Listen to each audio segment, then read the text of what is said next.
Hey guys, welcome back. I am outside because my house is very dark. And I'm waiting for the school bus. But in any event, I really just wanted to talk to you guys today. Really kind of about confidence. And now if you follow me on Instagram, which is my Where You Go I Go family, or if you follow my Where You Go I Go family life, um, second YouTube channel, and then I talk about confidence a lot because it is something that I have struggled with in my life, pretty much most of my life, and that's not necessarily the depth of the conversation that I want to go into today, but I want to talk about confidence in sewing. And I share a lot of the things that I make on social media, whether it's Facebook or Instagram, or my various YouTube channels. And I have a lot of people that comment, man, I wish I could. I wish I could sew. I wish I knew how.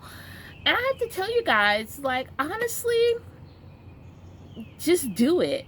Because you can wish all you want, but unless you actually move from wishing to doing, you're never really going to learn how to sew.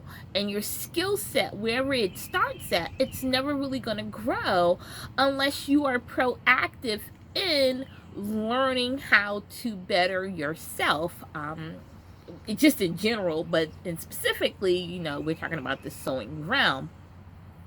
And so I really just want to encourage you guys, like, if you go to places like Joann's, I think also Hobby Lobby might do courses, like beginner level courses, like, hey, let's make a pillow, let's make tea towels. Or you also have places like YouTube University where you can find tutorials that's at a beginner skill set level and follow those. Now, I have to tell you, I get fabric sometimes from Walmart. It's Walmart grade fabric, guys. So while I am still in this learning phase, then I could spend $2, $3, $4 a yard at Walmart, get some little El Cheapo fabric, and practice with it.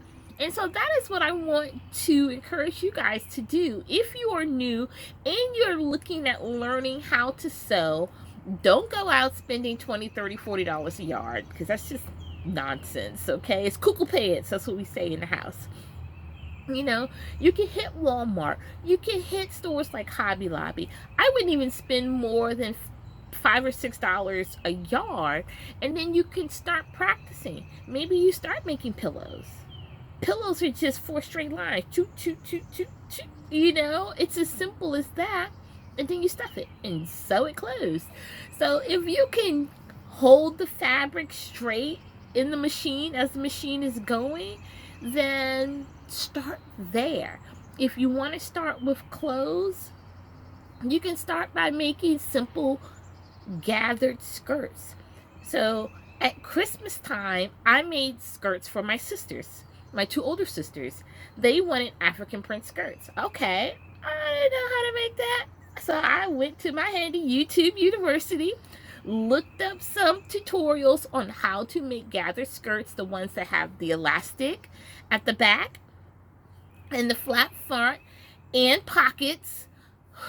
Like, man, I have never done all of this stuff before, but I was willing to try. And so my encouragement to you is, even if you don't know where to begin, there are always videos and tutorials out there in the Twitter sphere, YouTube sphere, where you can go and learn and start from there.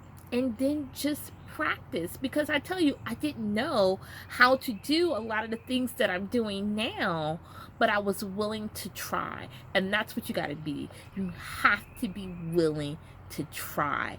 So when I share with you guys all the projects that I've done, like the video I just posted, I've made 14 sewing projects this year. We're not even halfway through March.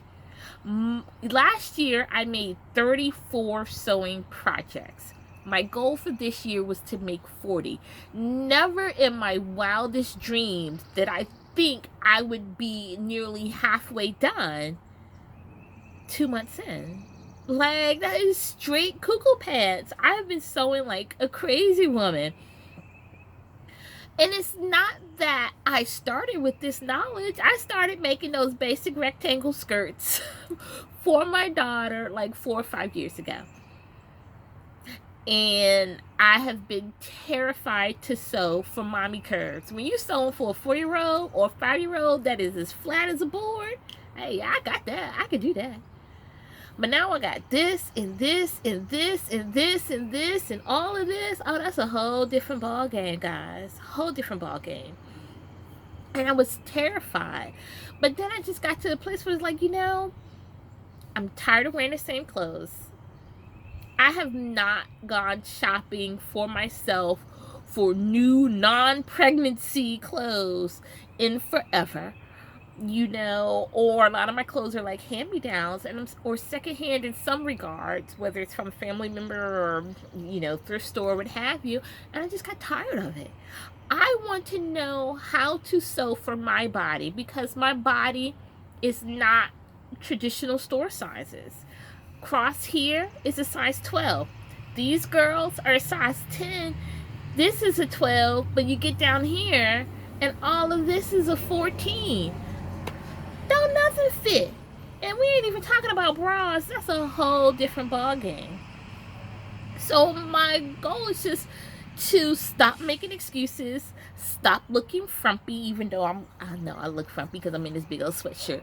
But it's just like, how do I sew for my body and stop allowing fear to paralyze me?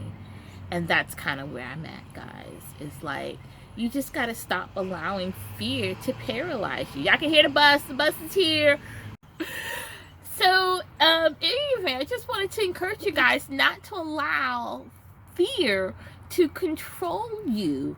Go, just start, just dive in, buy some El Cheapo fabric, because you're just learning, so it's okay.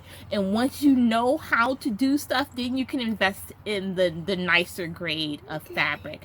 But this is what I have. You can see that. Hold it up to the camera. These are my measurements. I just learned how to take measurements. YouTube University, guys. And this is what I've been working off of. Where would I be if I allowed fear to stop me? I'd be still sitting in those frumpy hand-me-down clothes, t-shirts all the time. And this is 2020. We're moving beyond that, guys.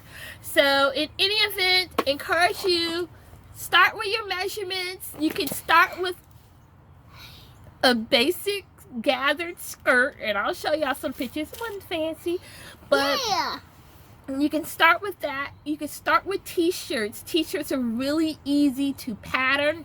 Most people own t-shirts. So if you start with a knit cotton type fabric, you can pattern out, trace out your current shirt to make a new one in a different fabric, So don't give up. Don't give up before you start, guys. That's all I'm going to say. Just don't give up before you start. All right? All that being said, I hope you guys have a great rest of your day. And y'all know what we're going to do. What we're going to do? Make people That is not what we're going to do. We'll see y'all in the next video, okay? Bye.